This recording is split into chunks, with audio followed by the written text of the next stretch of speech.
Почитувани, веќе трет ден во болница се наоѓа независниот кандидат за градоначалник на Кичево, Али Табази, кој беше застрелан на 27 септември. Во нападот беа застрелани уште две лица, помеѓу кои неговиот шеф на изборниот штаб. Подземјето, поттикнато од политиката на Заев, започнува се побрутално да се пресметува со луѓето од спротивниот табор. Тоа е атмосферата во која се одвива оваа изборна кампања. Истата е извалкана со крв и инциденти уште во првата недела.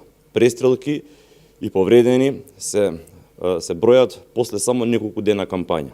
Злоупотребата на институциите, која се случува во моментов, е идентична со најмрачните периоди од комунизмот, на кога политичките неистомисленици ги готел мрак по налог на партијата. Република Македонија памети порегуларни парламентарни избори дури во 90-тите години. Наводните борци за демократија се справуваат со политичките противници на сталинистички начин. На 23 септември беше извршен вооружен претрес на кандидатот за градоначалник на Кавадарци Митко Јанчев. Алфи му вперија пиштол во глава на сред улица пред политички митинг и, што е најважно, без причина. Одговорност никаква. На 25 септември беше демолиран штабот на ВМРО ДПМН во Кисела Вода. Виновникот не е најден, одговорност нема. На 27 септември беше демолиран штабот на Демократската партија на Србите на Стојилковиќ. Виновникот не е најден, одговорност повторно нема.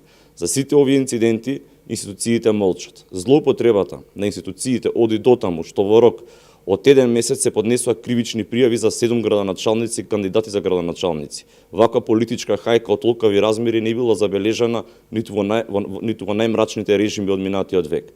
Само во овие десетина дена на удар се сите кандидати за градоначалници на ВМРО ДПМН. Се злоупотребуваат институциите за да пишуваат политички монтирани пријави и пресуди. На удар беа Маријан Ристевски, градоначалникот на Прилеп, Славчо Чадиев, градоначалник на Велес, Ванчо Апостолов, градоначалникот на Неготино, Илчо Захариев, градоначалникот на Штип, Арсенчо Алексовски, градоначалникот на Крива Паланка и Блажо Велков, градоначалникот на Ново село. Ова не е фер и демократски изборна атмосфера. Ова е класична злоупотреба на власта која мора да биде сопрена и за која мора да има одговорност.